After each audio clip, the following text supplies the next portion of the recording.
Recently, my father passed away. So, when I was born, my mom had done everything for me, and I today feel that she should have lived more. And I'm not able to cope up with whatever situations are happening at the home today. I can understand your pain, losing your mom and dad.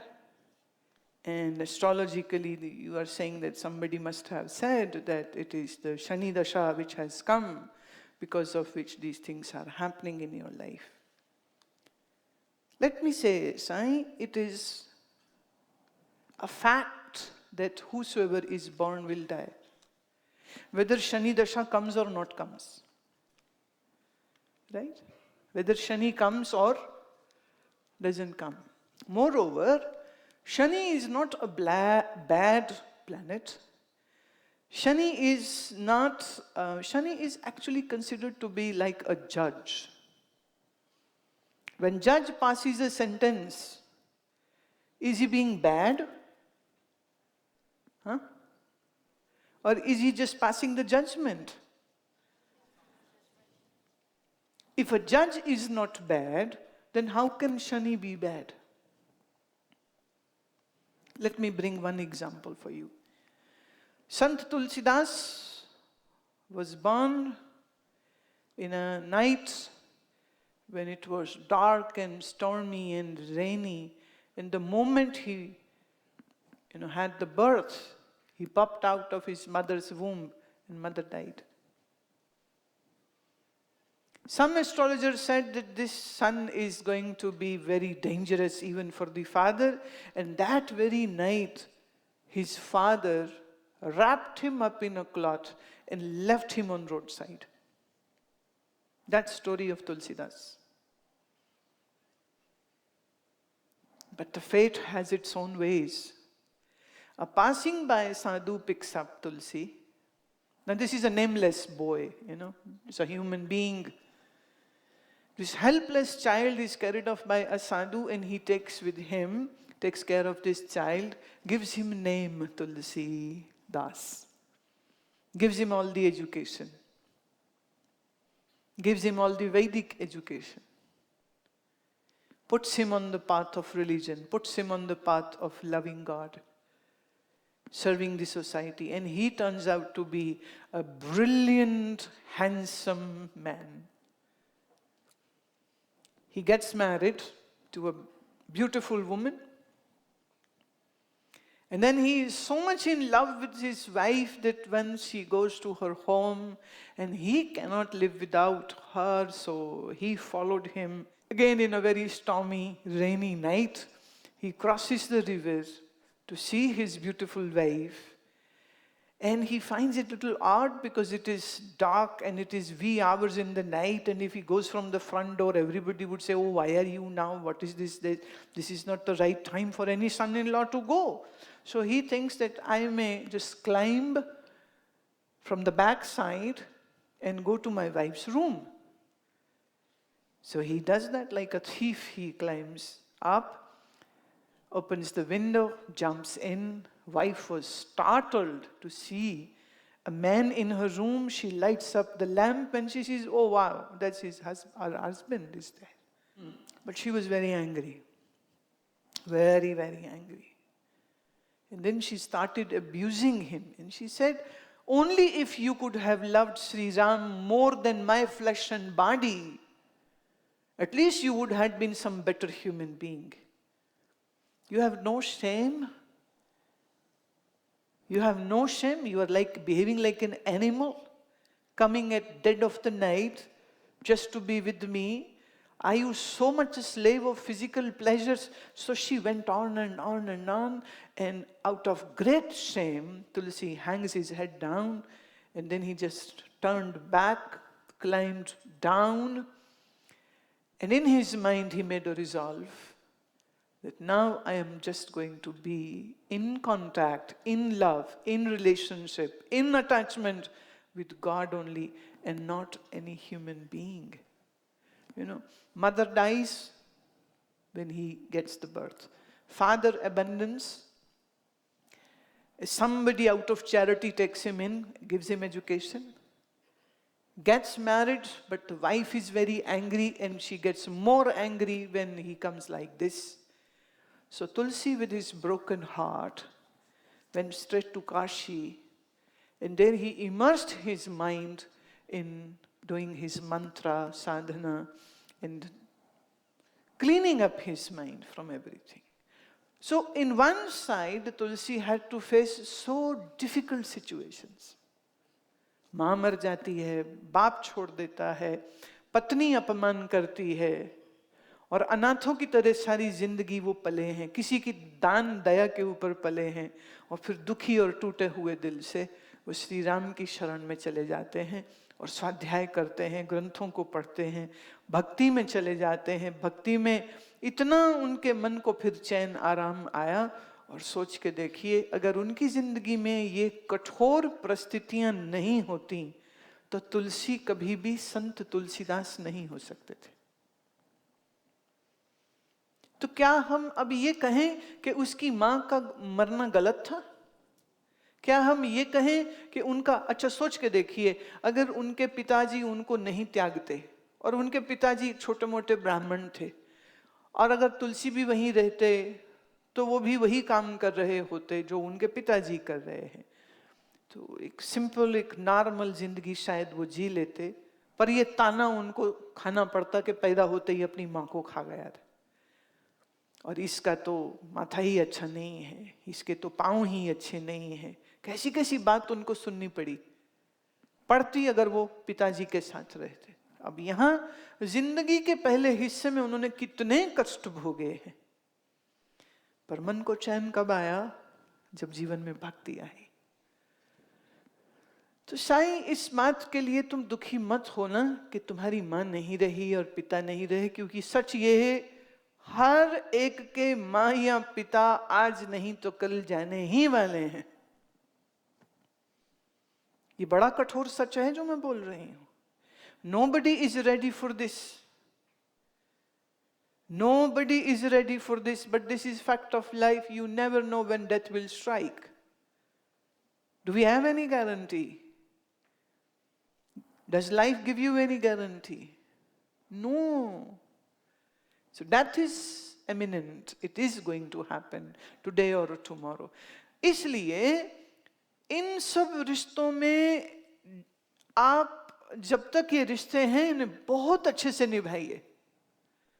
माँ है, बाप है, भाई है, बहन है, इन सब के साथ बहुत बहुत अच्छा प्यार का रिश्ता रखिए। लड़ते नहीं रहिए, बदतमीजी नहीं करते रहिए, जितना हो सके उनकी बात मानिए, उनसे बातचीत करिए। किसी बात पे आपको कुछ ओपिनियन डिफरेंस है तो भी just try to talk more and be more loving and be more caring, because you never know what time of the day or night you might lose them. Life can be very dangerous sometimes. पर तुम्हें ये बात तो समझनी होगी कि biological parents जिंदा हो, पर कल तेरी जॉब अमेरिका में लग जाती तो तू क्या वहां चला नहीं जाता? वो यहीं होते तो वहां होता। इंडिया में कई सारे हैं, पिताजी कहीं, माताजी कहीं रह रहे होते हैं, बच्चा अपनी जॉब के लिए, कैरियर के लिए कहां से कहां चला जाता है। जो आर्मी में, नेवी में, एयरफोर्स में चले जाते हैं, वो कई बार साल साल तक अपने माँ बाप को मिल नहीं पाते। थोड़ा बहुत फोन में बात हो गई तो हो गई। जो तो देश की सेवा में लग जाते हैं, क्या वो अपने परिवारों से दूर नहीं रहते? होली दिवाली उनके जीवन में कहाँ हो पाती, कैसी कब कब मौका मिले मालूम नहीं है। तो फैमिली से दूर रह पाने की मुश्किल तो जरूर होगी, लेकिन तुम्हें यह समझना होगा, end of the day life is not just about relations alone. Life is an eternal search of truth and of knowing who we are and of rising above these mental weaknesses and rising above the attachments of the mind. Right? थोड़ा इस चीज को समझना होगा। बाकी तू हमेशा मेरे साथ ईमेल से संपर्क में रहता ही है, तो तुम्हें कभी भी कुछ राय चाहिए हो या कुछ और, you can always, you do that, already you do that. Now you can do it more, okay? Now you can do it more, and whenever you feel you are little low or you are, feeling too lost, just come here, okay? This ashram is your home, come anytime. तेरा तो नाम ही इतना अच्छा है, साईं. ये युवराज पुणे से. हाँ, जैसे कि हमें बताया, हमारा मन हमेशा पास्ट और फ्यूचर का विचार करता है और कभी प्रेजेंट में नहीं रहता. जब मैं ओम मंत्र का जप के बाद मेरे मन में ओंकार की एक ध्वनि हमेशा चलती रहती है. रात सोते में भी मन में ओम ओम चलता रहता है और ये पूरा दिन चलता है. तो मेरा प्रश्न ये है कि क्या मैं पूरे वक्त पास्ट में विचार कर रहा था कि मैं प्रेजेंट में हूं? देखिए, ओम के विषय में क्या कहा, आ, उ और मा. आप लोगों ने एक प्रैक्टिस किया था ना, साउंड ऑफ आ, साउंड ऑफ उ, साउंड ऑफ मा. आ, उ, मा इज अ सिंबल ऑफ सत, चित्तानंद और जागृत, स्वप्न, सुषुप्ति के इन 3 स्टेजेस में जब आपकी चेतना गुजरती है तो ये चेतना ओंकार की चेतना से ही तो चल रही है. When you experience this stage, the waking state, then the sleep comes, you experience the dream state. Then comes the sound sleep, you experience that. What is one common factor in this? You. Waking changed into dreaming, dreaming changed into sound sleep changes again into waking state, right? जागृत हुई, ये जागृत है. सो गए तो स्वप्न है, और गहरी नींद आ गई तो सुषुप्ति है. और फिर सुषुप्ति टूट गई, फिर वापस जागृत में आ गई चेतना. अब ये जागृत, स्वप्न, सुषुप्ति चेंज हो जाता है, पर चेतना तो वही चल रही है. और यही चेतना का परिशुद्ध रूप ओंकार है. तो ओम का ध्वनि या ओम शब्द की अगर गूंज तुम्हारे बैक ऑफ द माइंड में हमेशा चलती रहती है, it has nothing to do with past और the future or not being in the present. Actually, if you can be with that sound of Om more clearly, actually this is a beautiful state.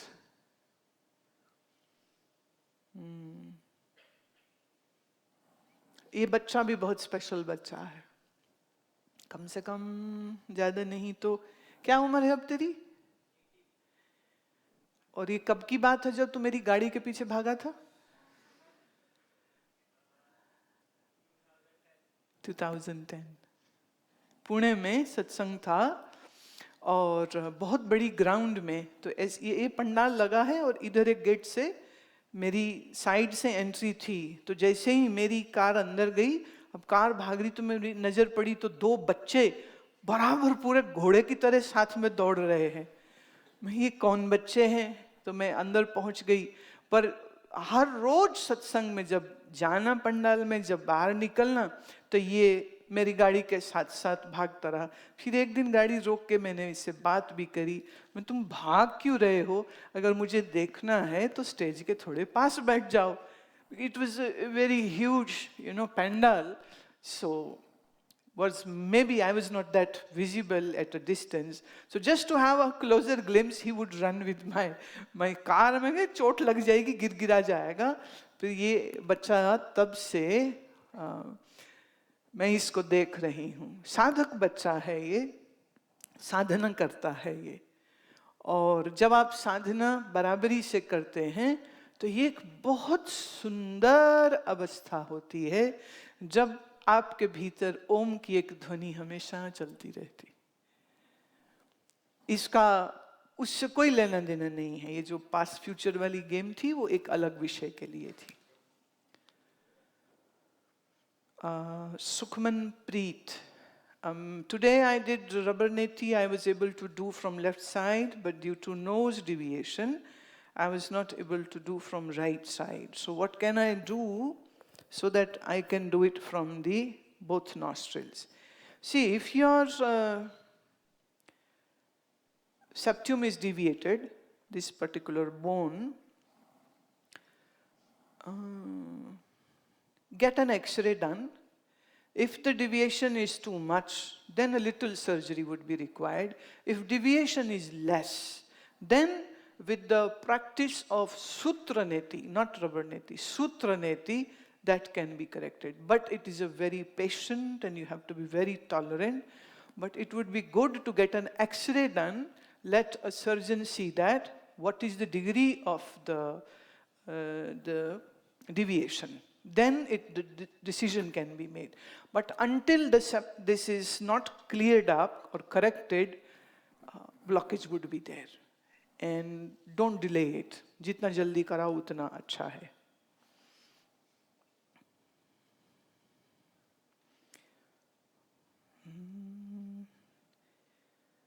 I don't know, it is Gopi from Gujarat. अच्छा, ठीक है, ठीक है. जब मैं अपने मन पर दृष्टि रखती हूँ और विचारों को देखते हैं, तो वो देखने वाला कौन है? जो इस मन में उठे विचारों को देख रहा है. ये जो विचारों को देख रहा है, वो तुम हो. तुम ही अपने मन को देखते हो, तुम ही अपने मन के विचारों को देखते हो. इसमें एक पॉइंट मैं और ला रही हूं. किसी ने पूछा, अगर हम सब आत्मा हैं तो फिर सब लोग अलग अलग क्यों हैं? ये रहा. That's good. मेरी मनुष्यों की सबकी आत्मा एक है और मन भी एक है, तो सभी मनुष्यों के स्वभाव में अंतर क्यों है? मन एक से मतलब यह है कि सभी लोगों के पास मन और आत्मा तो एक ही रहती. नहीं नहीं, हर्षित गोसाई कहाँ हो?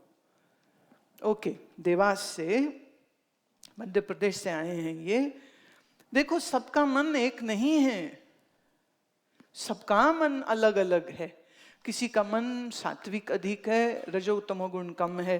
किसी का मन रजोगुणी ज्यादा है और तमोगुण सतोगुण कम है. किसी का मन तमोगुणी बहुत ज्यादा है. कल रात को जो फेस रीडिंग, तुम फेस रीडिंग वाले में थे? Were you part of that workshop? Okay, now you know it. If face is long or round or angular, shape of eyebrows, forehead, eyes, lips, shape of cheekbones, shape of ears, and shape of your chin, everything changes. तो हम एक कैसे हुए? शरीर से सब अलग अलग हैं और मन से भी सब अलग अलग हैं.